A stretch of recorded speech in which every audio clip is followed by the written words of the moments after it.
사자성어 중에 결초보온이라는 말을 여러분 다 아마 아실 거라고 생각합니다. 이 말 뜻 자체는 풀을 엮어서 은혜를 갚는다, 이런 뜻입니다. 그러니까 죽어서도 잊지 않고 반드시 은혜에 보답한다는 그런 뜻입니다. 사실 인간관계 속에서 우리가 어떤 사람에게는 도움을 받기도 하고 때로는 도움을 주기도 하는 그런 우리가 인간관계 속에 살아가는데, 도움을 받은 사람은 나에게 도움을 준 사람에게 당연히 결초보온하는 것이 그게 인간적 도리 아니겠습니까? 예를 들면 저도 지금까지 살아오면서 제가 도움을 준 것보다 생각해 보니까 도움을 받은 일이 훨씬 많습니다. 저에게 도움을 줬던 사람들 얼굴을 생각하니까 정말로 손에 꼽을 손도 10손가락이 부족할 만큼 많아요. 근데 저렇게 돌아와 보니까 제가 결초보온을 잘하고 있나, 잘 못하는 것 같다는 생각들이, 부족하다는 생각들이 듭니다.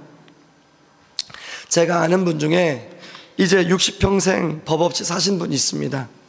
그런데 이분이 이제 60이 넘어서 소송을 하고 있는 거예요. 이 법 없이도 사시는 분이 웬 소송인가 하고 여쭤봤더니, 예전에 아버님이 시골 땅을 가지고 있다가 이제 동네에 좀 어려운 사람이 있어서 그 땅을 아마 빌려줬나 봐요. 그런데 이제 아버님이 빌려줬으니까 잊고 살았지 않겠습니까? 그런데 최근에 그 땅을 빌려받아서 이제 농사를 짓던 사람이 등기를 자기 이름 앞으로 옮겨놓은 것을 알게 된 거예요. 아버님은 돌아가시고.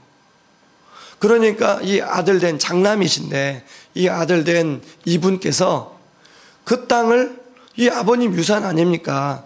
아버님 때부터 내려왔던 땅인데 그 땅을 찾기 위해서 소송을 하고 있는 거예요. 그런데 소송하려고 이제 법정을 알아보니까 그런 일로 소송하는 사람이 되게 많더라는 것입니다. 여러분, 그 땅을 빌려받아서 몇십 년 동안 농사를 지었던 그 사람은 그 은혜를 받은 사람 아닙니까? 당연히 자기에게 은혜를 베풀어 주신 그 가족을 위해서 뭔가 결초보온을 해야 되지 않겠습니까? 그것도 무상으로 임대해 줬는데. 그런데 오히려 결초보온은 하지 않고 이 배신을 하는 그런 모습들이 우리 주변에 많이 있다는 것입니다.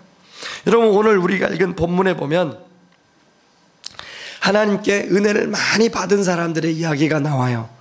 그 중에서도 안나스와 가야바, 그 당시에 대제사장이었던 이 안나스와 가야바.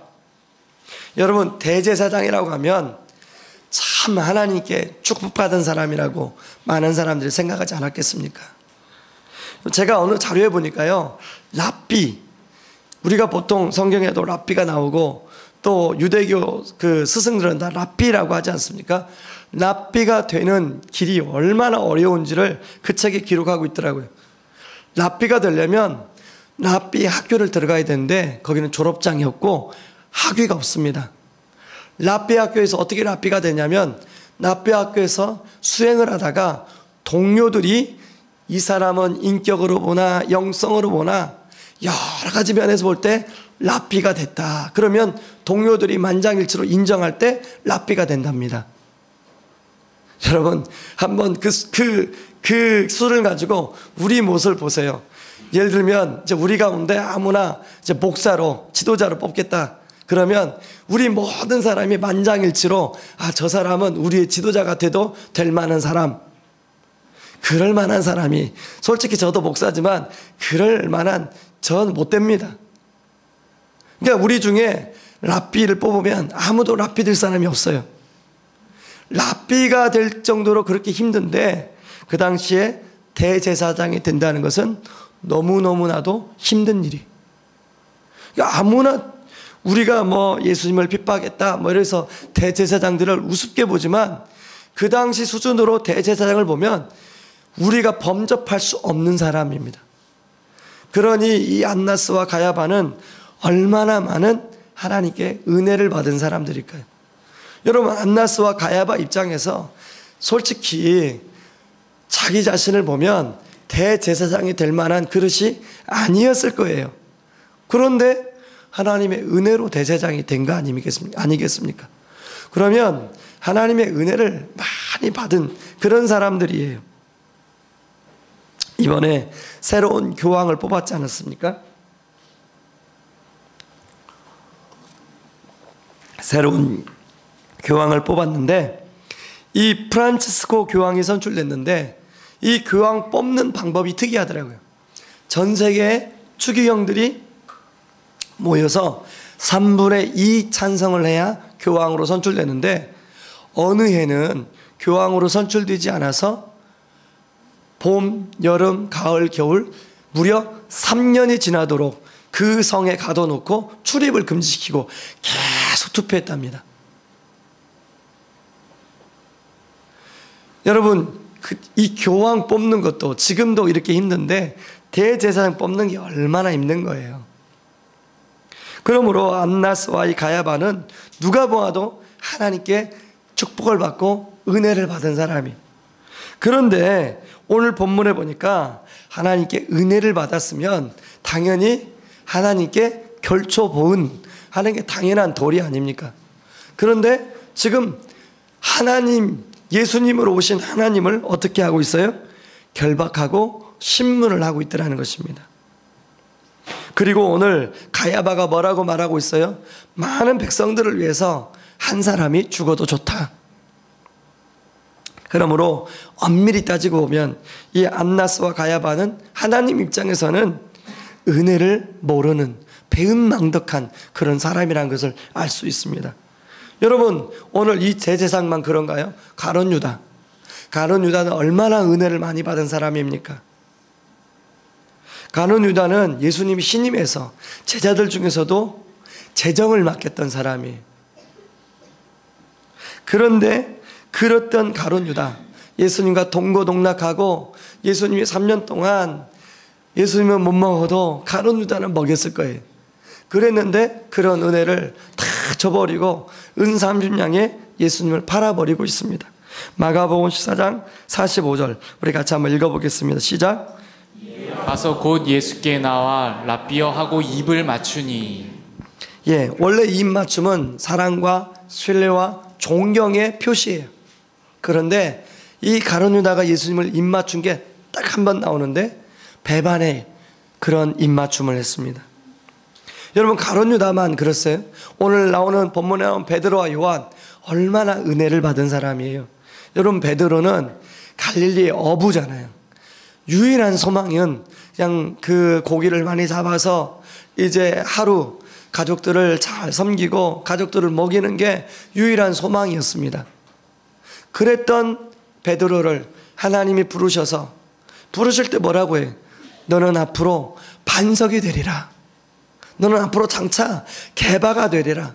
이렇게 주님 부르셨는데 베드로가 오늘 주님을 어떻게 하고 있어요? 오늘 17절과 25절과 27절에 보니까 나는 아니라, 나는 아니라. 베드로가 또 부인하니 3번씩이나 예수님을 부인하고 있더라는 것입니다. 여러분, 마가복음 4장 31절에서는 14장 31절에서는 베드로가 뭐라고 말하냐면 이렇게 말합니다. 같이 한번 읽어봅니다. 시작. 베드로가 힘있게 말하되 내가 주와 함께 죽을지언정 주를 부인하지 않겠나이다 하고 모든 제자도 이와 같이 말하니라. 여러분, 예수님이 바로 부인하기 전에 베드로에게 네가 오늘 닭 울기 전에 3번 나를 부인할 것이다. 그랬더니 베드로가 뭐라고 했어요?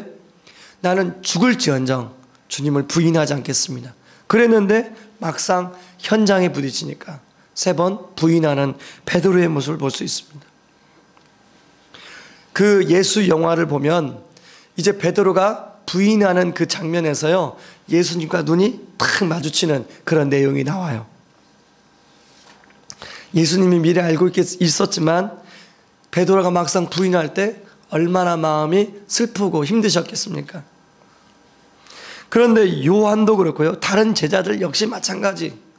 예수님께 은혜를 많이 받았는데 하나같이 예수님이 십자가에 못 박히고 붙잡혀 갈 때 예수님 곁에 있던 제자들은 한 명도 없었습니다.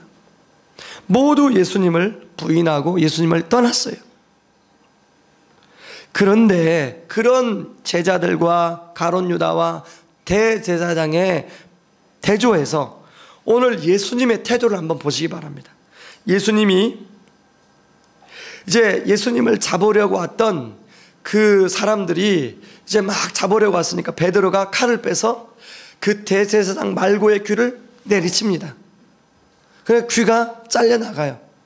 그때 예수님이 뭐라고 말씀하셨습니까? 요한복음 18장 11절 말씀을 같이 한번 읽어보겠습니다. 시작. 예수께서 베드로더러 이르시되 칼을 칼집에 꽂으라. 아버지께서 주신 잔을 내가 마시지 아니하겠느냐 하시니라. 예.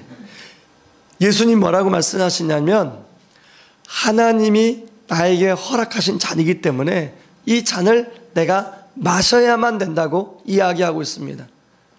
다른 사람들은 다 지금 하나님을 저버리는데 예수님만큼은 하나님의 은혜를 저버리지 않고 있더라는 것입니다. 예수님도요, 십자가를 지는 것이 힘들었어요. 마가복음 14장 36절에 보니까 이르시되 아빠 아버지여 아버지께서는 모든 것이 가능하오니 이 잔을 내게서 옮기시옵소서. 그러나 나의 원대로 마옵시고 아버지의 원대로 하옵소서. 이렇게 이야기하고 있습니다.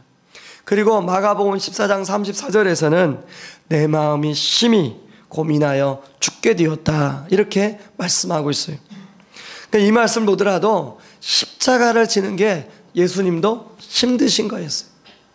그런데 예수님은 기꺼이 하나님께서 허락하신 그것이 고난의 잔일지라도 하나님 허락하신 그 잔을 마시겠다고 이야기하고 있습니다. 사실 우리는 안나스와 가야바처럼 가룟 유다와 베드처럼 요한과 제자들처럼 그렇게 하나님께 놀라운 은혜를 받은 사람들 아닙니까? 그런데 그 은혜에 우리가 잘 보답하며 살고 있습니까? 어제 저녁에 저희 집에는 안마 머신, 살아있는 안마 머신이 있습니다. 저희 집 이제 큰애가 중학교 2학년이 되니까 등치가 저보다 커요. 몸무게도 저보다 많이 나가요. 키도 이제 저보다 조금 작은데 얘가 안마를 하면 거의 제 무게가 위에서 누르는 거하고 똑같아요. 어제도 이제 피곤하니까 야 아빠 안마를 좀 해달라고 그랬더니 살살 피해 다니면서 아빠는 이제 한 주간 드디어 고난주간이 시작이 되었네요. 아빠야말로 제대로 된 고난을 당하겠습니다. 그러고 이제 놀리고 도망가는 거예요. 그러면서 제가 오늘 새벽에 이렇게 3시 반 정도 일어났는데 3시 반에 일어났는데 몸이 힘들더라고요. 월요일 새벽 또 이제 화요일 또 목요일 이렇게 사역훈련 저녁 늦게까지 인도하고 나면 아침에 일어나는 게 몸이 힘들어요. 이거 당연한 거 아니겠습니까? 그런데 새벽 3시 반에 일어나는데 이 말씀을 어제도 다시 한번 보고 잠이 들었는데 주님이 나를 위해서 그 십자가를 지셨는데 3시 반에 일어나는 게 그게 과연 힘든 것인가? 내 육체는 자꾸 다시금 잠자리로 들어가라. 4시에 일어나도 되지 않니? 자꾸 제 귀에다 속삭이는데 제 마음은 주님의 십자가에 비하면 이건 아무것도 아니지 않니? 그래서 어제 저녁에 그 우리 큰 놈이 했던 말이 생각나는 거예요. 아빠가 이제 고난을 당하겠네요. 그러면서 오늘 일찍 아침을 단잠을 깨우고 나오실 성도님들이 생각나는 거예요. 성도님들도 똑같겠구나. 내 몸이 힘들면 우리 성도님들도 새벽에 아침 단잠을 깨우고 나오기가 쉽지 않겠구나. 평상시 새벽 기도가 훈련이 되지 않는 분들은 이게 단잠을 깨우고 나오는 게 얼마나 힘듭니까? 쉽지 않으시죠?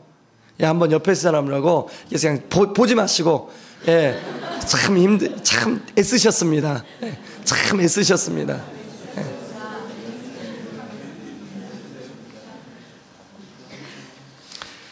그럼에도 불구하고 오늘 우리가 안나스와 가야바처럼 이 제자들처럼 은혜를 받은 사람들이라면 우리가 결초보은해야 되지 않겠습니까? 우리가 그 하나님이 나에게 주신 그 사랑에 그 은혜에 우리가 보답하며 살아야 되지 않겠습니까? 그러면 저는 어떻게 하면 우리가 그런 은혜에 우리가 보답하며 살 수 있을까? 2가지를 좀 살펴보기를 원합니다. 첫째는 예수님을 당당하게 시인하는 것. 여러분, 오늘 예수님이 기도를 마치신 다음에 겟세마네 동산으로 이동하고 있습니다. 근데 4절에 보니까요, 이 겟세마네 동산은 가룟 유다도 알고 있던 곳이었어요. 여러분, 예수님은 가룟 유다가 자기를 팔지를 이미 알고 있었습니다. 그러면 당연한 게 가룟 유다가 모르는 곳으로 가야 되잖아요. 근데 가룟 유다가 아는 곳으로 가고 있습니다. 그리고 5절에 이제 그 병정들이 가룟 유다와 동행해서 예수님을 잡으러 왔는데, 베드로는 나는 아니라, 나는 아니라, 나는 아니라 이렇게 부인했지만, 예수님은 그 사람들에게 뭐라고 하냐면 내가 그니라, 내가 그니라, 그리고 또 내가 그니라 3번이나 그렇게 당당하게 자신을 밝히고 있더라는 것입니다. 요한복음 18장 6절 말씀을 같이 한번 읽어봅니다. 시작. 예수께서 그들에게 내가 그니라 하실 때에 그들이 물러가서 땅에 엎드러지는지라. 네, 예수께서 이제 내가 그니라 이렇게 말씀하니까 사람들이 물러가서 땅에 엎드러졌다 이렇게 이야기하고 있습니다. 여러분, 이 땅에 엎드러졌다는 것은 어떤 거냐면 사람들이 그냥 이렇게 엎어진 게 아니라 뒤로 넘어진 거예요. 발라당 언어에 보면. 그러니까 내가 그니라 하는 예수님의 당당함 앞에 예수님의 그 권위, 거기에서 권위, 영적 권위가 나오니까 사람들이, 예수님을 잡으러 왔던 로마 병정들이, 그 장정들이 뒤로 넘어지는 그런 일들이 일어나더라는 것입니다. 여러분, 저는 우리가 세상 속에서 살아갈 때 우리가 예수님처럼 그렇게 당당하게 내가 그니라, 나는 크리스찬이다, 나는 그리스도인이다 이렇게 당당하게 시인할 수 있는 모습, 그런 모습이 당연하게 우리의 모습이어야 되지 않습니까?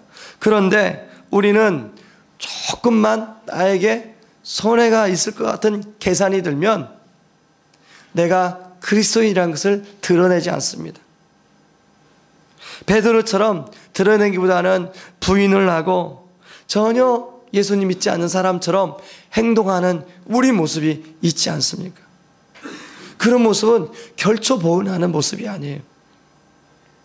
예전에 제가 아는 분이 대기업의 인사 담당을 한동안 했던 적이 있습니다. 제가 그분한테 들었던 얘기입니다. 이제 그분이 알만한 우리나라의 큰 대기업이었는데 종결안에 기독교라고 쓴 사람들에게 이런 질문을 했답니다. 회사를 위해서 신앙생활을 포기할 수 있으십니까? 여러분이 지금 이제 신입사원이에요. 여러분이 지금 면접을 보고 있습니다. 그런데 이제 면접관이 회사를 위해서 신앙생활을 포기할 수 있습니까? 이런 질문을 받으면 여러분 어떻게 대답하겠습니까? 그런 놀라운 것은요, 기독교라고 썼던 많은 상당수가 포기할 수 있습니다, 그렇게 대답했다는 거예요. 그 사람들이 합격했을까요? 떨어졌을까요? 자기 주관 결여 떨어졌답니다. 그런 줏대 없는 사람은 자기 기업에 필요 없는 거죠. 여러분, 회사 일을 하다 보면 때로는 자기 주관 가지고 밀고 나갈 게 많이 있잖아요. 그런데 그런 줏대 없는 그런 태도를 가지고 어떤 조금 손해나는 거 있다고 그렇게 자기가 평생 가져왔던 신앙마저 저버리는 사람은 회사로서의 이 일을 맡길 때 그런 줏대 없이 그렇게 할 것 같으니까 떨어뜨렸다는 거예요. 여러분, 우리의 면접관이 그분이 아니라 우리 주님이 우리의 면접관이라고 한번 생각해 봅시다. 주님 면접관이 우리 지금 삶 속에서 수없이 여러분 앞에 닥치는 그 상황 속에서 이를 위해서 나를 부인하겠니? 부인할 수 있니? 라고 물어보면 여러분 어떻게 대답하시겠습니까? 예수님은요, 마태복음 5장 14절 16절에서 이렇게 말씀합니다. 우리 같이 한번 읽어보겠습니다. 너희는 세상의 빛이라. 산 위에 있는 동네 숨겨지지 못할 것이요, 사람이 등불을 켜서 말 아래 두지 아니하고 등경 위에 두나니 이러므로 집안 모든 사람에게 빛이 있느니라. 이같이 너희 빛이 사람 앞에 비치게 하여 그들로 너희 착한 행실을 보고 하늘에 계신 너희 아버지께 영광을 돌리게 하라. 우리 예수님은 우리가 그럴 줄 알고 등잔 밑에 숨지 말고 등잔 위에 올려진 불빛이라고 우리에게 이야기하고 있습니다. 등잔 밑에, 여러분 이런데 아래에, 등경 아래에 불빛을 주면 불빛이 멀리 퍼질 수가 없어요. 우리 주님은 우리를 등잔 위에 올려놓으셨습니다. 여러분이 오늘 새벽 예배를 드리고 이제 직장으로, 가정으로, 또 사업장으로 돌아갈 텐데 그 사업장이, 그 직장이, 그 가정이 등잔 위에요. 거기에서 빛을 비춰야 돼요. 제가 예전에 신학을 하기 전에 저는 군성교를 했습니다. 군성교를 할 때 무슨 제가 사역을 했냐면, 군대 가기 전에 이제 입대 영장을 받은 청년들을 불러가지고 일주일 동안 푸른 십자가 훈련이라는 것을 만들어서 훈련을 시켜서 군대를 보냈어요. 그게 뭐냐면 그냥 단순히 군대 그냥 가지 말고 군대에 가서 어떻게 신앙을 제대로 지킬 것인가, 그리고 어떻게 선교사다운 삶을 살 것인가, 군종의 보직 상관없이 일빵빵 보직으로 가더라도 어느 곳에 가든지 간에 주님의 자녀답게 당당하게 선교사로 살아라. 그래서 일주일 동안 그런 훈련을 시켰습니다. 제가 그 사역을 연수로만 6년을 했습니다. 이제 군대 갔다 와서 군대가 제대하자마자 이제 그 사역을 시작했으니까, 그리고 29살 때까지 그 사역을 했으니까, 그래서 참 많은 젊은이들을 그렇게 훈련시켜서 군대를 보내고, 군대를 간 청년들을 계속 이제 편지로 교제하면서 또 휴가 나오면 이제 다시 중간 점검해주고 그렇게 교육을 시켰는데, 많은 젊은 청년들이 어떤 보고를 해주냐면, 그 당시 이제 제가 간사님이었어요. 간사님 말씀대로 제가 주님을 시인했더니 하나님이 저를 시인해 주는 것을 경험했어요. 이런 얘기를 참 많이 보고해 주는 거예요. 여러분 그 말씀 있지 않습니까? 마태복음 10장 32절 33절 말씀. 누구든지 사람 앞에서 나를 시인하면, 같이 읽습니다. 나도 하늘에 계신 내 아버지 앞에서 그를 시인할 것이요, 누구든지 사람 앞에서 나를 부인하면 나도 하늘에 계신 내 아버지 앞에서 그를 부인하리라. 제가 그 청년들한테 가장 먼저 훈련시킨 게 뭐냐면, 이제 신병교육 6주, 지금 몇 주인지 모르겠습니다. 저희 때는 6주였는데 6주 맞추면 자대에 배치를 받는데 초선부터 제압을 해야 된다. 그래서 이제 자대를 배치받으면 보통 신병 신고식을 하게 됩니다. 신병 신고식을 할 때 대부분이 노래를 시킨다. 그러니까 지금부터 그 노래를, 부를 노래를 연습해라. 제가 노래를 시켰습니다. 대부분이 그 노래를 할 때 어떤 노래를 하냐면 유행가 노래를 하기를 원해. 그러면 유행가 노래를 할 수 있잖아요. 그게 죄 아닙니다. 할 수 있어요. 그런데 그러면 네가 크리스찬이라는 걸 모른다. 처음부터 네가 크리스찬이라는 걸 확실히 선언하고 들어가라. 선포해라. 그렇게 교육을 시켰어요.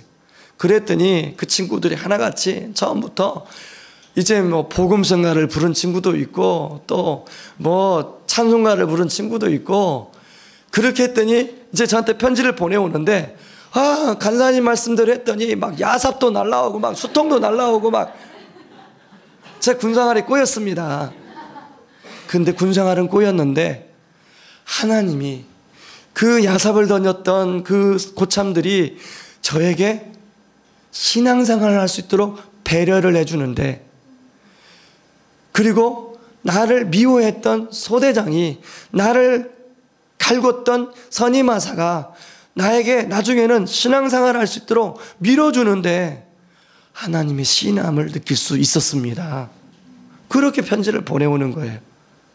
여러분, 저는 그 원리가 우리가 회사에서 사업장에 똑같이 통한다고 생각해요. 예전에는 눈치 보면서 술 한잔 따라주면 같이 술 마시고, 또 2차 가자고 하면 같이 2차 가고, 3차 가자고 하면 같이 3차 가고, 4차까지 간 거 알고 있습니다. 제가. 네. 뭐 4차는 저는 뭔지 몰라요. 아무튼 가보지 않았기 때문에 제가 2차는 저는 가봐서 2차. 예. 맥주집에 식당에서 1차, 3차네요. 식당에서 1차, 맥주집에서 2차, 소주 뭐 이렇게 그다음부터 기억이 안 나요. 맛이 가가지고 제가. 아무튼 거기까지 갔는데 그 다음은 기억이 안 납니다. 막 전봇대가 부딪히고 그런 기억은 있지만 어떻든 간에 여러분 그럴 때 이제까지 그랬다면 당당하게 내가 크리스찬이라는 걸 밝히시기 바랍니다. 한 번은 제가 제자 훈련을 시켰던 한 남자 집사님이 이제 제자 훈련하는 가운데 목사님, 우리 위에 제가 섬기고 있는 국장님은 참 술을 좋아하시는 분입니다. 어떻게 하면 좋겠습니까? 그래서 제가 그분한테 이 마태복음 10장 32절 33절 말씀을 보여드리면서 집사님, 이 말씀을 믿고 아주 맑은 정신 때 그 국장님을 찾아가십시오. 그리고 그 국장님에게 이야기하세요. 이제까지는 제가 원래 크리스찬이었는데 이제까지는 제가 좀 분위기를 맞춰주고 이러느라고 국장님이 따라준 술도 마시고 그랬는데 제가 하나님이 저를 책망을 듣고 이제 술을 마시지 않기로 결단했습니다. 국장님, 그러나 제가 술은 마시지 않지만 제가 우리 부서를 위해서는 헌신되어서 충성되게 일하겠습니다. 그렇게 말하라고 그랬어요. 그랬더니 이분이 그렇게 말을 했을까요? 안 했을까요? 그렇게 찾아가서 말을 했습니다. 정말로. 그랬더니 더 이상 술을 권하지 않더래요. 사이다를 권하더라는 것입니다. 그래서 자기가 사이다 먹고 마음껏 분위기 맞춰주고 그렇게 했다는 거예요. 여러분, 우리가 당당하게 그냥 괜히 나 요즘에 간이 안 좋아서 술을 안 마시기로 해서 그런 변명 대지 마시고, 예. 우리 집사람이 술 못 마시겠어, 그런 변명 대지 마시고 당당하게 내가 그리스도인이기 때문에, 내가 크리스찬이기 때문에. 여러분 이야기하세요. 내가 이제까지는 조금 술을 마셨는데 오늘 이제 고난주간 특세기 때문에 새벽기도 나갔는데 우리 주님이 나에게 마태복음 10장 32절 33절 말씀으로 말씀하셨습니다. 그래서 제가 죄송하지만 앞으로는 사이다만 마시기로 제가 했습니다. 제가 여러분 술 가지고 하나만 이런 예만 드는데 그 외에도 얼마나 많이 있겠습니까? 적용할 게. 여러분이, 저는 당당하게 누구든지 사람 앞에서 나를 시인하면 나도 하늘에 계신 내 아버지 앞에서 그를 시인할 것이요. 나를 부인하면 나를 부인할 것이요. 여러분, 하나님의 시인을 받고 싶으십니까? 하나님의 부인을 받고 싶으십니까? 사람이 시인해 주는 건 아무것도 아니에요. 하나님이 한번 시인해 주시면 여러분의 인생은 끝납니다. 여러분, 하나님이 시인해 주시는 그런 인생 살기를 주님의 이름으로 축원합니다. 두 번째는 영혼을 끝까지 사랑하는 것입니다. 요한복음 18장 18절 말씀을 같이 한번 읽어보겠습니다. 시작. 18장 8절입니다. 예수께서 가시되 너희에게 내가 그니라 하였으니 나를 찾거든 이 사람들이 가는 것은 용납하라 하시니. 여러분, 이렇게 말씀하신 이유가 9절에 나오는데요. 이는 아버지께서 내게 주신 자 중에서 하나도 잃지 아니하였사옵나이다. 이렇게 하신 말씀을 응하게 하려 함이라. 이렇게 이야기하고 있습니다. 예수님은 자신에게 맡겨준 사람들을 하나도 잃어버리지 않기를 원하셨어요. 그리고 하나님은 그것을 약속하셨어요. 그래서 예수님이 그 십자가에 잡히는 상황 가운데서도 잠깐만, 나는 잡아가도 좋은데 이 사람들은 건들지 마. 그렇게 예수님이 말씀하신 거예요.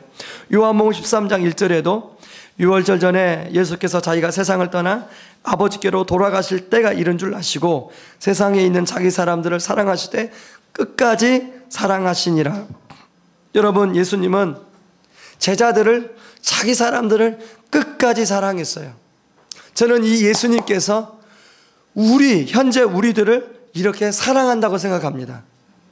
우리의 삶의 현장 속에서 마치 사람들이 그렇게 나를 잡으려 오는 것처럼 느낄 때 저는 예수님이 나는 잡아가도 이 사람들은 건들지 마 했던 그 하나님의 보호하심, 예수님의 보호하심을 우리가 누릴 수 있기를 바랍니다.